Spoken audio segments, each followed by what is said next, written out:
Before Israel had a king, before armies marched beneath banners of iron, there was a man set apart from birth. A warrior unlike any other. His hair never cut, his vow never broken. His strength was not of flesh and bone, but of the Spirit of the living God.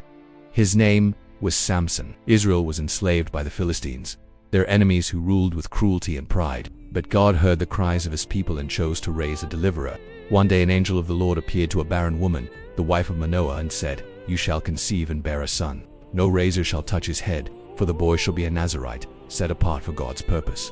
Through him, Israel will begin to be delivered from the Philistines." And so, in a time of darkness, a light was born, Samson, chosen before birth to be God's warrior. As Samson grew, so did the Spirit of the Lord upon him. His strength became legendary, a divine force that terrified his enemies.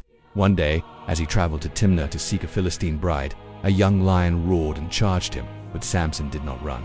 The Spirit of the Lord came powerfully upon him, and with his bare hands he tore the lion apart. He told no one what he had done. Later, returning by the same road, he found a swarm of bees had made honey inside the lion's carcass. From this came a riddle. Out of the eater came something to eat. Out of the strong came something sweet.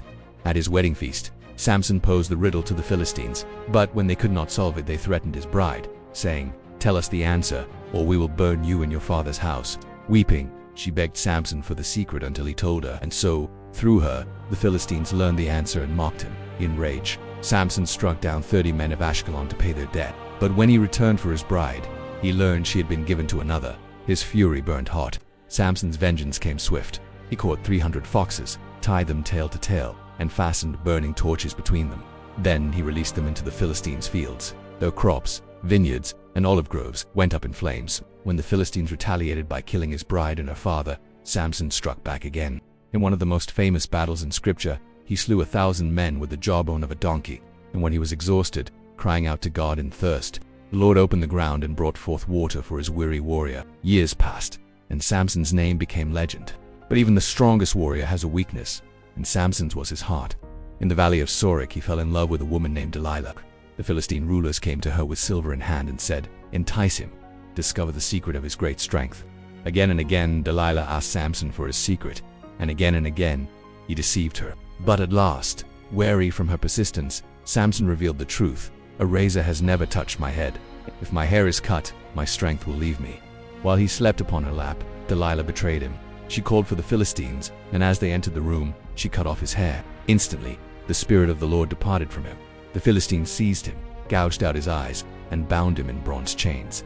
Once the mightiest man of Israel, Samson was forced to grind grain in the prison of his enemies. But as the days passed, Samson's hair began to grow again, and with it, the stirring of God's Spirit. One day, the Philistine lords gathered in the temple of their god Dagon to celebrate Samson's capture. Thousands filled the temple, mocking the blind warrior who had once terrified them. They brought him out to entertain them, unaware that God was not finished with him yet. Samson prayed, his voice trembling but resolute, "Sovereign Lord, remember me.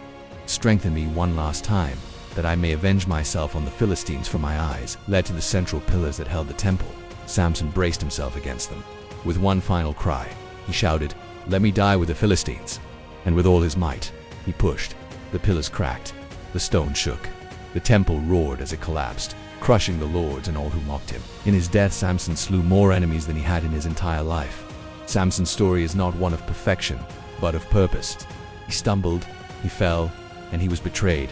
But even in his lowest moment, when he turned to God, his strength returned.